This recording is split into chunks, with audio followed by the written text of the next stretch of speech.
Hello friend. Today we are going to start English 11 standard 11 unit number 6 read number 3 જેમનું title છે dating technology. Dating એટલે કે ભાઈ સમય નક્કી કરવો, બરાબર. ટેકનોલોજી કે ભાઈ સમય નક્કી કરવાની ટેકનોલોજી. ફોર એક્ઝામ્પલ આપણે જોઈએ કે ભાઈ કોઈ પદાર્થ આપણા હાથમાં લઈએ, કોઈ લાકડાનો ટુકડો હાથમાં લઈએ, અથવા તો કોઈ માટી આપણે જમીનમાંથી કોઈ અવશેષ મળ્યું છે એ આપણે જોઈએ, તો એનો સમય એટલે કે આ પદાર્થ, લાકડાનો ટુકડો કે અવશેષ કેટલો જૂનો છે, કેટલું પ્રાચીન છે, કેટલા વર્ષ પહેલાં એનો ઉપયોગ થયો હતો, એ નક્કી કઈ રીતે કરવું. તો એ નક્કી કરવા માટેની જે વિવિધ ટેકનિક હોય છે એ ટેકનિક વિશેનો અભ્યાસ આપણે આજે આ યુનિટમાં કરીશું. મોસ્ટ ઓફ આ જે યુનિટ છે, રીડ છે, એ આખું આપણું ડિટેક્ટિવ જાસૂસને લગતું છે. કે ફોર એક્ઝામ્પલ કોઈ જગ્યાએ કંઈક ક્રાઇમ બન્યો છે તો એ ક્રાઇમ વિશેની માહિતી આપણને 10 દિવસ કે ઘણા દિવસ પછી ખ્યાલ આવે છે, અને એ ક્રાઇમના જગ્યાએ જઈ કોઈ વસ્તુ આપણે ત્યાં પડી છે, ફોર એક્ઝામ્પલ નાઇફ છે, કોઈ બીજી વસ્તુ છે, ડેડ બોડી છે, તો એ ડેડ બોડી અથવા એ નાઇફ કેટલા સમય પહેલાં ઉપયોગમાં આવી હતી અથવા તો એનો ઉપયોગ થયો હતો, એ વગેરે બાબતો છે એ કઈ રીતે જાણવી, બરાબર. તો એ રીતે ડેટિંગ ટેકનોલોજી એટલે કે સમય નક્કી કરવાની ટેકનોલોજી, પદ્ધતિ, રીત, કે કોઈ પદાર્થ છે, વસ્તુ છે, એ ભૂતકાળમાં કયા સમયે એનો ઉપયોગ થયો હતો તે જાણવું. ઓકે, તો let's start the unit. Read number 3, dating technology, સમય નક્કી કરવાની ટેકનોલોજી, પદ્ધતિ. ફર્સ્ટ પેરેગ્રાફ કે ભાઈ dating object and artifact is an interesting area of investigation. સંશોધન દરમિયાન, બરાબર. કે ભાઈ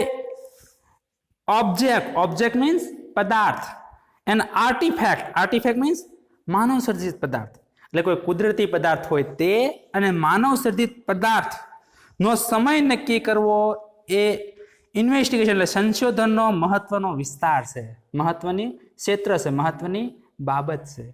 એટલે કે જ્યારે તમે કોઈ બાબત ઉપર સંશોધન કાર્ય કરતા હો, કોઈ કેસને સોલ્વ કરતા હો, એ સમયે કોઈ કુદરતી પદાર્થ કે માનવ સર્જિત પદાર્થનો સમય નક્કી કરવો એ સૌથી મહત્વનું છે. The dating object and artifact is an interesting area of investigation. કે ભાઈ કોઈ પણ પદાર્થ કે માનવ સર્જિત વસ્તુનો સમય નક્કી કરવો એ ઇન્વેસ્ટિગેશનનો રસનો ક્ષેત્ર છે, બરાબર, વિસ્તાર છે. ઇન્વેસ્ટિગેટર એટલે કે ઇન્વેસ્ટિગેટર મીન્સ સંશોધન કરનાર. Investigator need to date object to understand what happen around them and when it happen means બનવું, થવું, ઘટના બનવી, થવી. કે ભાઈ investigator need to date object, સંશોધન કરનાર વ્યક્તિ છે એના માટે એવી જરૂરિયાત ઊભી થાય છે કે કોઈ પણ પદાર્થનો સમય નક્કી કરવો, બરાબર. શા માટે? તો કે to understand what happen around them means પદાર્થ, કે પદાર્થની આજુબાજુ, અરાઉન્ડ શું બન્યું હતું તે સમજવું, એન્ડ વેન ઇટ હેપન અને એ ઘટના ક્યારે બની હતી તે સમજવું.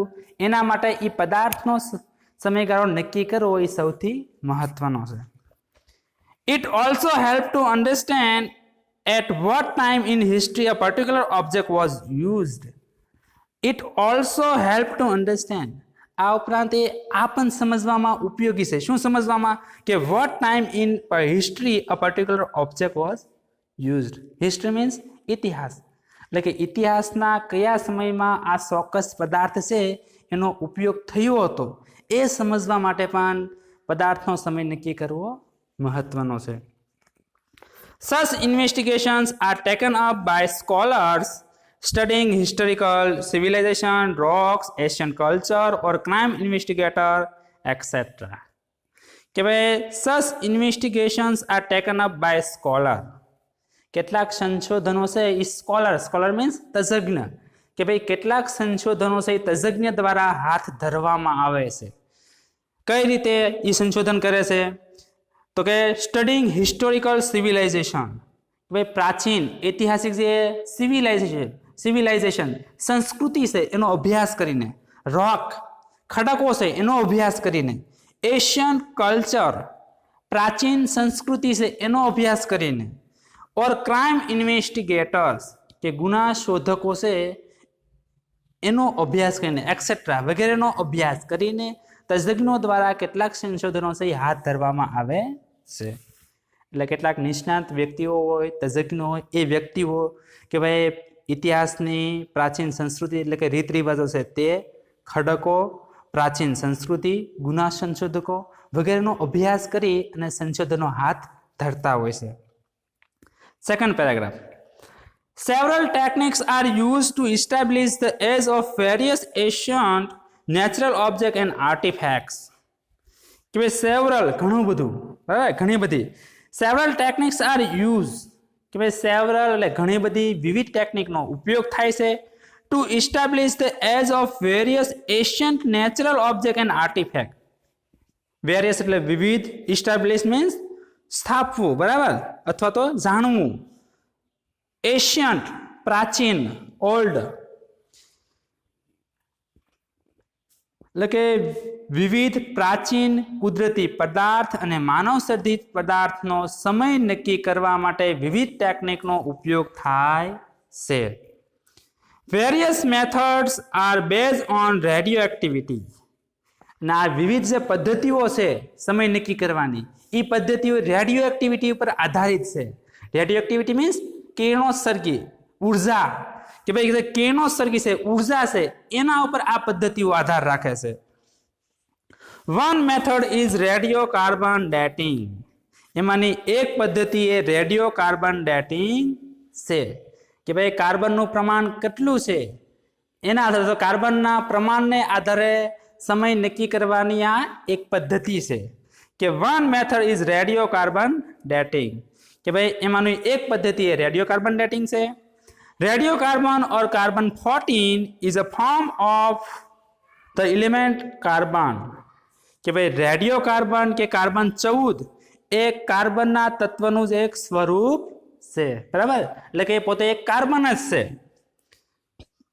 It is unstable and weakly radioactive, બરાબર. It is unstable, unstable means અસ્થિર, સતત બદલાતું હોય તેવું. એટલે કાર્બન 14 એ કેવું છે? અસ્થિર છે, સતત બદલાયા કરે છે. એન્ડ વીકલી રેડિયોએક્ટિવ, અને ઉર્જા કિરણોત્સર્ગ એમાં વીકલી મીન્સ અહીંયા ઓછું થવું, કે એમાં સમયની સાથે પોતાનું સ્વરૂપ બદલ્યા કરે છે અને એમાં જે રેડિયોએક્ટિવ છે ઉર્જા છે એ સતત ઘટતી જાય છે, ઓછી થતી જાય છે.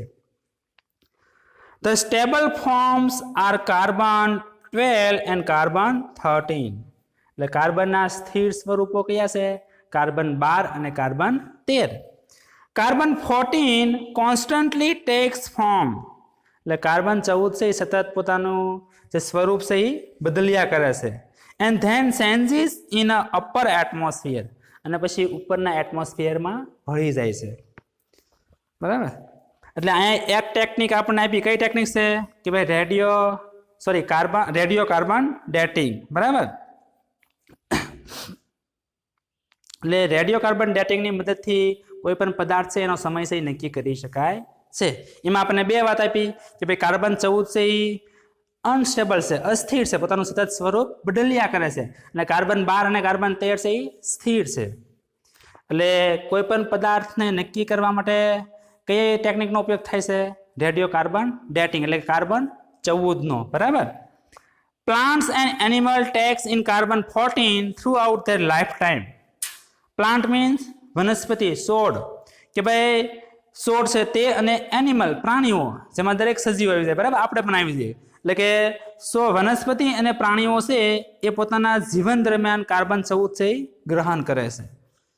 વેન ધે ડાય, જ્યારે તેઓ અવસાન પામે છે, ધે સ્ટોપ એક્સચેન્જિંગ કાર્બન, એટલે કે ત્યારે તે કાર્બનને ગ્રહણ કરવાનું સ્ટોપ કરી દે છે, અદલા બદલી કરવાનું સ્ટોપ, બંધ કરી દે છે.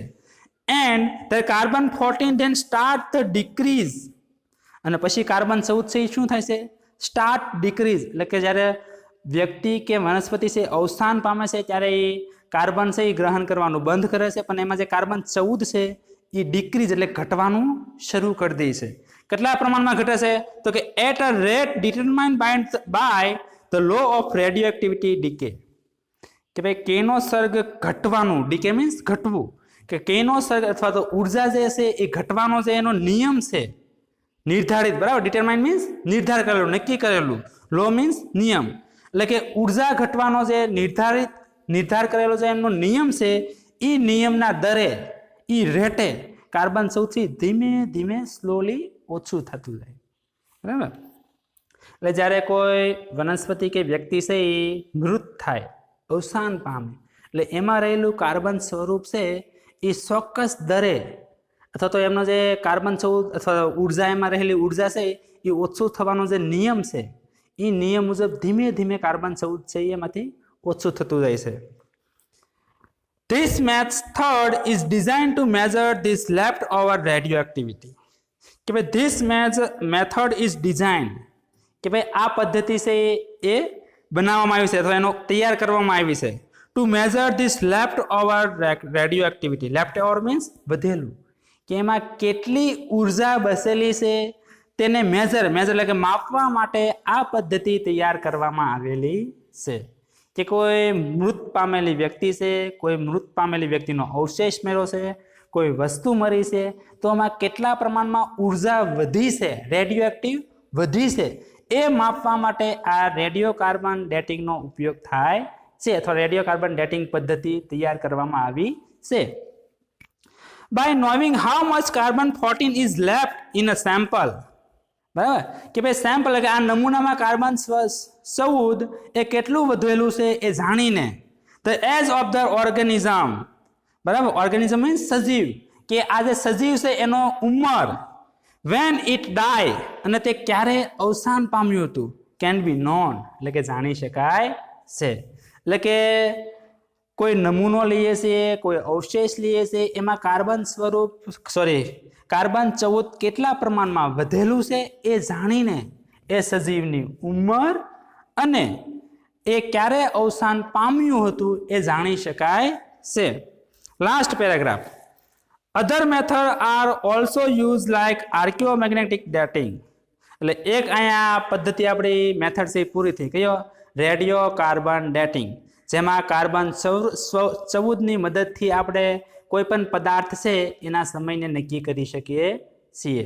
બીજો મેથડ છે કે other method are also use like archaeomagnetic dating, કે બીજી પદ્ધતિનો પણ આપણે ઉપયોગ કરીએ છીએ, બરાબર, કોઈ પદાર્થનો સમય નક્કી કરવા માટે બીજી પદ્ધતિનો પણ આપણે ઉપયોગ કરીએ છીએ, જેવી કે અહીંયા લાઇક એટલે ગમવું નહીં પણ ના જેવું, જેવી કે અથવા જેમ કે આર્કિયોમેગ્નેટિક ડેટિંગ, પુરાતત્વ મેગ્નેટિક પદ્ધતિ ડેટિંગ, બરાબર. આર્કિયો મીન્સ પુરાતત્વ અને મેગ્નેટિક ચુંબકીય, પુરાતત્વ ચુંબકીય ડેટિંગ એ બીજી પદ્ધતિ છે, મેથડ છે. This is based on reversal of magnetic field of the earth. પૃથ્વીનું જે ચુંબકીય ક્ષેત્ર છે એનાથી ઉલટા સ્વરૂપ પર આધારિત છે, બરાબર, કે ભાઈ આર્કિયોમેગ્નેટિક પદ્ધતિ કેવી છે કે જે પૃથ્વીનું ચુંબકીય ક્ષેત્ર છે એનાથી ઉલટું એટલે કે અપાકર્ષણ ઉપર આધારિત આ પદ્ધતિ છે. Tree ring dating is another useful techniques. હવે એના પછીની કઈ ટેકનિક આવી કે ટ્રી રિંગ, કે વૃક્ષ છે એના થડ જો કાપીએ તો એની કાપેલા વૃક્ષ થડની વચ્ચે આમ અલગ અલગ પ્રકારની રિંગ હોય, વર્તુળો હોય, બરાબર, કે tree ring dating is another useful technique, કે ભાઈ ટ્રી રિંગ છે એ બીજી ઉપયોગી પદ્ધતિ છે. Each year changes occur within a tree by factor like rainfall etc. Factor means પાસાઓ, કે ભાઈ વિવિધ પાસાઓ, વરસાદ વગેરે જેવા પાસાઓ દ્વારા દર વર્ષે વૃક્ષમાં ચેન્જીસ બદલાવ, અકર મીન્સ આવે છે, આવવું, થવું, કે દર વર્ષે વરસાદ વગેરે જેવા પાસાઓને કારણે, પરિબળોને કારણે વૃક્ષમાં બદલાવ થતા હોય છે. These changes can be seen in the form of ring pattern within the tree trunk. Trunk means થડ, બરાબર, જે વૃક્ષનું થડ હોય તે, કે ભાઈ આ બદલાવો છે જોઈ શકાય છે એના સ્વરૂપે, કે form of ring pattern within the tree trunk, કે વૃક્ષનું જે થડ છે એમાં જે વર્તુળોની ભાત છે એ સ્વરૂપે એ વૃક્ષમાં આવેલા ફેરફારોને આપણે જોઈ શકીએ છીએ. એટલે વૃક્ષના થડમાં જે વલયો હોય, રાઉન્ડ હોય, વર્તુળો હોય, એના આધારે વૃક્ષ છે કેટલું ઓલ્ડ છે એ આપણે જાણી શકીએ છીએ. These are used as a date fingerprint in this technique. કે આ પદ્ધતિમાં તેમને ફિંગરપ્રિન્ટ તરીકે ઉપયોગમાં લેવાય છે. તો ફિંગરપ્રિન્ટ તરીકે ફિંગરપ્રિન્ટ તરીકે ઓળખીએ છીએ કે these are used as a date means સમય નક્કી કરવા માટે એનો ઉપયોગ થાય છે. એનો તો કે ફિંગરપ્રિન્ટ એટલે કઈ ફિંગરપ્રિન્ટ? તો પેલા વલયો છે તે. ઇન ધીસ ટેકનિક એટલે કે આ પદ્ધતિમાં વૃક્ષનો સમય નક્કી કરવા માટે જે વલયો છે, ફિંગરપ્રિન્ટ છે, એનો ઉપયોગ થાય છે. ઓકે મિત્રો, તો અહીંયા આપણે રેડિયો કાર્બન ડેટિંગ, આર્કિયોમેગ્નેટિક ડેટિંગ અને ટ્રી રિંગ આ 3 પદ્ધતિ છે એનો અભ્યાસ કર્યો. અને આ પદ્ધતિની મદદથી કોઈ પણ પદાર્થ છે, કોઈ પણ અવશેષ છે, કોઈ પણ વસ્તુઓ છે એ કેટલી પ્રાચીન છે એ જાણી શકાય છે. મોસ્ટ ઓફ આપણે એવું જાણતા હોઈએ છીએ કે ભાઈ આ વિસ્તારમાંથી પ્રાચીન નગર મળી આવ્યું, અને સંશોધન દ્વારા એવું પણ આપણને કહેવામાં આવે છે કે આ 5000 વર્ષ પહેલાંની સંસ્કૃતિ છે, 5000 વર્ષ પહેલાંનું અહીંયા નગર હતું. તો આ 5000 વર્ષ નગર એને કહ્યું એ કઈ રીતે કહે? તો આ પ્રકારની વિવિધ ટેકનોલોજીનો ઉપયોગ કરીને એ જાણી શકે છે. તો જાણે છે કે અહીંયા આ વસ્તુ છે એ કેટલા વર્ષ પહેલાં ઉપયોગમાં હતી, અને એના આધારે આપણને એ કહે છે કે ભાઈ આ નગર છે એ આટલા વર્ષ જૂનું છે. બરાબર. મોસ્ટ ઓફ આપણને ખ્યાલ છે કે ભાઈ હડપ્પન સંસ્કૃતિ છે, મોહેન્જો-દડો છે, આપણા ગુજરાતમાં પેલું લોથલ છે, બરાબર, વગેરે જે પ્રાચીન નગરો છે એનો સમય છે કઈ રીતે નક્કી થયો છે? તો આ પ્રકારની વિવિધ ટેકનોલોજીની ઉપયોગથી એમાં ત્યાંથી મળી આવેલી વસ્તુઓનો સમય નક્કી કરે છે, અને એના આધારે એ કહે છે કે આ સંસ્કૃતિ છે, આ નગર છે આટલા વર્ષ પહેલાંનું છે, આટલા વર્ષ જૂનું છે. ઓકે મિત્રો, તો આ યુનિટ છે, આ રીડ છે ડેટિંગ ટેકનોલોજી, એ આપણે અહીંયા પૂર્ણ કરીએ છીએ. Thank you.